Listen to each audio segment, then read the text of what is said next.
I would say this with Mingo. I think that his performance is elevated because of the simple fact that it's better than Ryan Flanoy's. In my opinion, he's more consistent than a Jalen Brooks, even though Jalen Brooks in the last 2 days been kind of giving us something. But I'm just seeing down the line of what things that John just said. You can't teach size and length, and that's what he got out there on the field. He's able to position himself and be that go-to target on a slant pass or be that safety blanket for the quarterback. So that's what I'm seeing out of Mingo.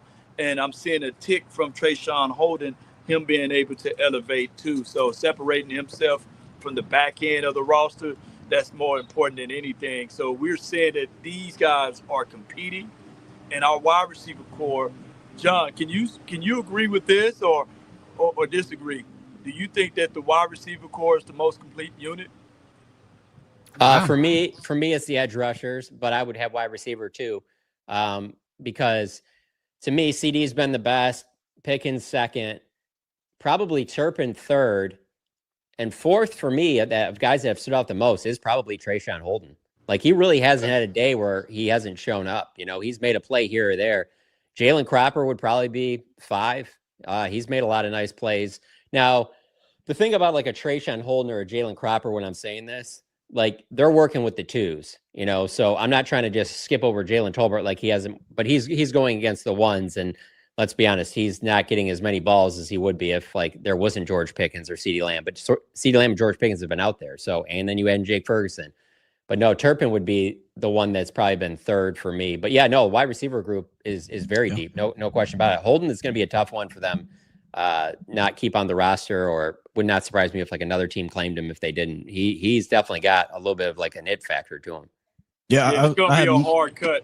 Whatever it's going to be hard to cut whoever it is because everybody competing. And just like you mentioned, Jalen Cropper, man, he got 9 lives. The moment you count him out, he just shows up and give you a play. Yeah, I feel like wide receiver 6 battle was one of those battles we may not pay attention to much, but Treshawn Holden, if he showed out, I didn't think it would be far-fetched for him to jump a Brooks and jump a Flournoy because they don't have those sponsors here anymore. And I like you said it perfectly, John.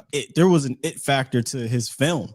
You know, he may not be as fast, as strong, as big as Flournoy, and he may not have the experience of Brooks, but I just feel like he's the more savvy, more confident, more dog-ish player if they are going to carry 6. So it doesn't shock me that he's kind of separating himself there.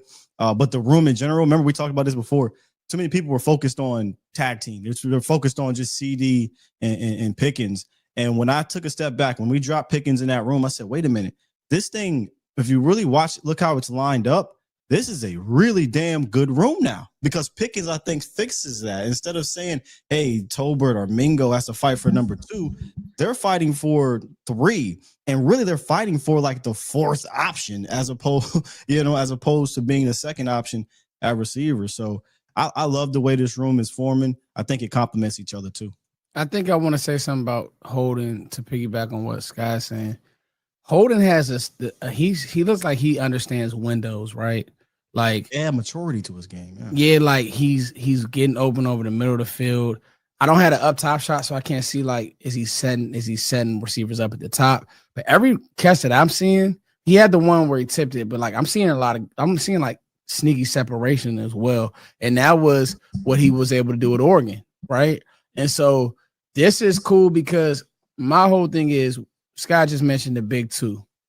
They gonna get reps. John just mentioned Tolbert, right? I don't think it's that Tolbert's not playing well. I just think that Dak probably went in today, especially and said, like, I'm going to make sure that I'm on the same page with 3. And it looked dang going good today, John. Like, Dak was sharp today. I tweeted that out, like, razor sharp with 3 from the 2 touchdowns to all. Like, they've had a rapport, but now it looks like, oh, that red zone? Oh, I'm going to give him a chance. The one in the back of the end zone was cool. And not to be long-winded, but I just think that those footballs aren't going to go to Jalen Tolbert, and they shouldn't.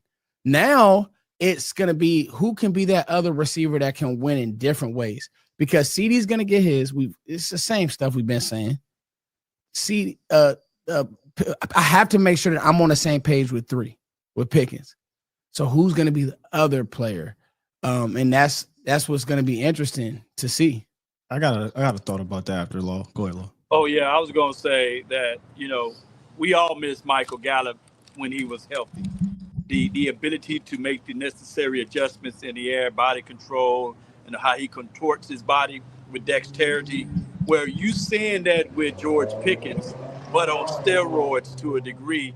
And I think that Dak Prescott is going to finally have him a other weapon outside of CeeDee Lamb that can do those things, which make us very dangerous as it relates to their red zone. And it's going to be opening party for the other guys like a Kevontae Turpin or a Jake Ferguson with that ability to have those two outside wide receivers doing that. I think CeeDee Lamb and George Pickens are going to dominate the wide receiver target share. I'm talking about, and they should. And right? They should. Capital and then S. you got Jake Ferguson, who I think is going to dominate the tight end target share. So when I'm looking at the third and fourth option or wide receivers, I'm looking at those guys as, and I'm not saying this as a knock, as the backups to a CeeDee Lamb, the backup to a George Pickens. What happens if one of those guys goes down? Can they go out and play the X or the Z or what have you? That's kind of how I'm looking at it when I take a step back. So when they're out there, though, like you said, Foots, can they be dependent on? Can they make the play? They're not going to get a lot of opportunities. I just don't see it. I can't go in healthy. Everybody's healthy. Jaden Blue is getting, some tick. Kevontae Turpin is going to be getting plays in the backfield at receiver. And we just talked about the big three, I think, from a target share. Let's be very real here. Mingo and Tolbert and Holden, those guys may go games. They don't see a target. And would anybody be shocked? No. Right? So I'm looking at it as, if something were to happen, who can we count on to step in? And then those one or two moments you may get, can you be Seth Wilson, right? In 2019, remember Seth he didn't have a lot, but he had some moments. And then when somebody went down, 2021, bow, Seth Wilson is now a 700-yard or 600-yard receiver.